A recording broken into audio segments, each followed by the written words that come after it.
If you like this video, please give it a thumbs up, comment, and subscribe to my YouTube channel, as well as follow me and subscribe to me on all my other social media platforms.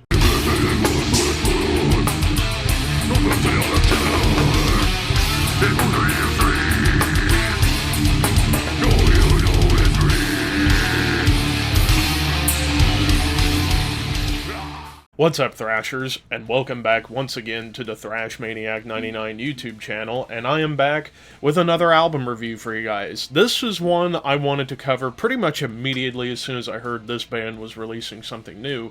I am talking about the latest studio offering from Rochester, New York, technical/progressive death metalers Contrarian with Sage of Shekhinah.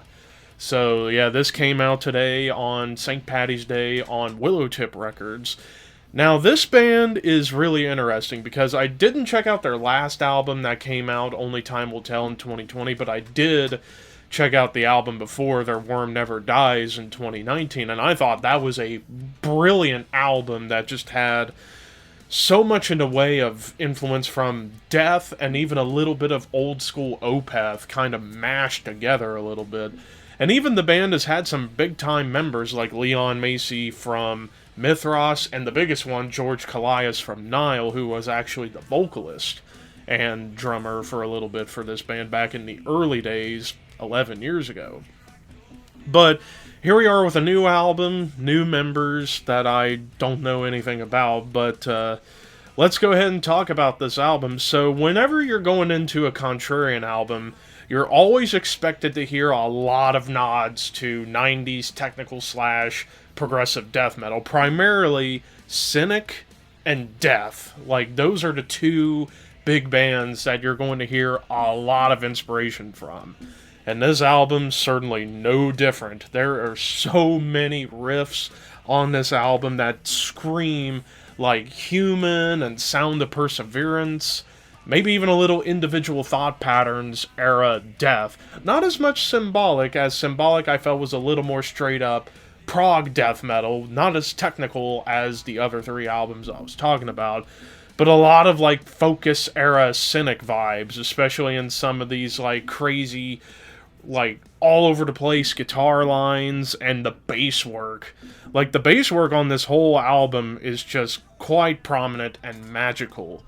And like I said, a lot of these guitar riffs pretty much all throughout feels like Death and Cynic, but you do get moments on here that does kind of pay attention to like modern prog tech death like Obscura and Mithras a little bit. And even a little bit of that old school Opeth vibe comes in here and there. But why don't we talk about the tracks? We kick off the album with the title track, Sage of Shekhinah, which begins with like these cool drum tension building moments and Middle Eastern strings. I forget the proper instrument used to create that sound, but immediately made me think of Nile, because really anytime you hear a Middle Eastern inspired moment on anything, you're going to think of Nile, or maybe even Orphan Land. Like, I would say Orphan Land is probably just as good of a comparison when it comes down to some of these Middle Eastern parts. And I love how it starts off slow and then it speeds up gradually before you get this like Morbid Angel inspired tremolo before it ends with like a cool melody, and then into more death riffs. In Gehenna, the following track, immediately, now I will say pretty much all these songs have multiple solos on them. Like, these guitarists are really showing that they can play great quality leads, and really, like, these leads aren't overly technical or jack-offery or wankery, as I prefer to call it. These leads are mostly about shred, but a lot of tasteful melody, like beautiful melodies, to like really kind of give this album a more melodic flair. In Gehenna begins with one of those melody lead lines, and then those melodies kind of stay intact on top of like odd time riffs. And this song actually, and pretty much a lot of these songs, also do have a good balance of groove, especially with the drums. Let's see how to pronounce this next track. We have Ibn al-Rawandi, I think I got it. Starts off with a clean melody with some like snare rim play, which was really cool to kind of give a little bit of like a tranquil feel before you get more pronounced riffs that definitely scream latter era death, but even a little like Morning Rise era Opeth a little bit, especially with how the bass is complementing these riffs. Made me think of tracks off of Morning Rise a little bit, and a fucking sweet breakdown shows up towards the end to kind of break up the crazy odd time insanity that you get here on a lot of these tracks.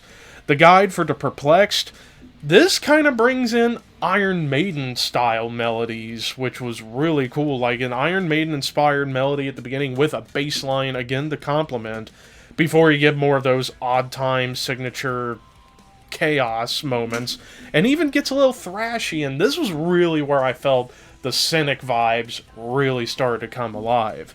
Zabur of Satphaya, I believe that's how you say it, or yeah, Zabur of Saphaya al-Shamal, starts with intense screams and growls, but with groovy drums and chaotic riffs and leads, once again, just all over the place. There's even a section on here that gets a little dissonant that made me think immediately of bands like Gorguts and Ulcerate a little bit. Then we get to Apollonius of Tyana. Starts with, like, this song really has mostly like a cool triplet chugging feel to it, which was a little more kind of along the lines of old school death metal. Like, it kind of gave me hints of like Deicide and maybe a little Cannibal Corpse at times, especially with how these triplets go. But even a little bit of like the beginning of Euroboric Forms by Cynic off of Focus kind of reminded me of that a little bit. And those triplets do reappear here and there on the track, but a soothing clean melody in the middle to bring back some of that Opeth influence. And then to the final track, A Madman from Island Patmos. Wonderful leads right away in the beginning, but with some dark ambience in the background. Chuggy riffs return, but not in the triplet sense, but just a more natural chug.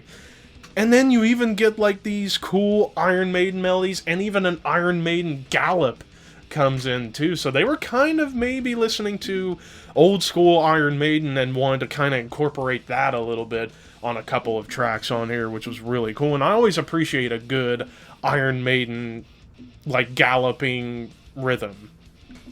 But yeah, there are some melodies all throughout the album that have an uplifting quality to them, which I really appreciate. Not so much somber or just depressing melodies. These are more mostly uplifting melodies, or adventurous melodies, more like it. Like I said, the drums on this album are just absolutely insane, with all these different like half-time and double-time moments, odd time shifts, turnovers, fills, blast beats, grooves, all over the map. Like I said, the bass is actually very prominent and magical on here, and these riffs, again, harken back to 90s era death, Cynic, little bit of Opeth at times, Obscura, Mithras, and again, whenever it gets a little more dissonant, it brings in more of like the Gojira, no, not Gojira, Gorguts and Ulcerate influence. Even some occasional melodic atonal lines come in here and there on occasion. Like I said, the lead work on this album is just beautiful, even though there are a lot of leads on here, which I'll talk more about in a moment. The vocals are wild with the growls and the screams. Sometimes it makes me think of Chuck Schuldiner from Death. Sometimes it makes me think of sometimes it gets a little bit black metal-ish with the screams. The production on here, pretty clean, but that's to be expected when it comes down to like tech death or prog death. The mix is well balanced, and even the dynamics were tasteful whenever they do appear. Now, as far as some of the parts I didn't like about the album, like I said, there are a lot of leads, and maybe they could have trimmed down some of the leads and focused more on hanging on to certain riffs, because there are some really good riffs on here, but you get mostly these like melody lines and leads rather than straight up like, let's just fucking destroy this door with this riff. Like, I would have loved to have heard more pronounced riff work here on this album, as opposed to just constant leads and melody lines. Even though I liked them, I would have loved to have heard more straightforward riff work. And then, of course, there are moments where it feels like whenever the guitars and the drums are trying to work together, especially when it gets really chaotic with the odd time stuff, sometimes they feel like they're a little bit apart from each other. Like, it almost felt a little bit sloppy at times, where it's like either the guitars are not going along with the drums, or the beat's a little bit off from the riff. And it happens a few times on the album. Not a whole lot, but just a few times, and you'll understand what I mean once you get to those moments. So yeah, I feel like if they would have gelled those parts a little bit better, I think it would have made this album a lot stronger. But overall, this was another really good one. I don't think it's quite as good as Their Worm Never Dies. I thought that album was almost untouchable in 2019. So this album definitely is going to fall in score by a little bit. I give this album an 8 out of 10. Like I said, there are some beautiful moments on this album. It does get chaotic, and at times I wish there was more memorable riff work on here. But still, for what these guys are able to do with this particular brand of technical progressive death metal, they do a solid job at it. I do hope on the next album there's more memorable riffs and more pronounced riffs, but still keep those melody lines intact. Just maybe cut down on how many you do on a track, and have like moments where they are tastefully there, and just focus on the riffs. I want to hear the riffs. But of course, this is all just my opinion. I think it's a pretty damn good album regardless. But what did you guys think of Sage of Shekhinah by Contrarian? Let me know in the comments section below. And until next time, you people out there, keep your horns high and your dreams wet.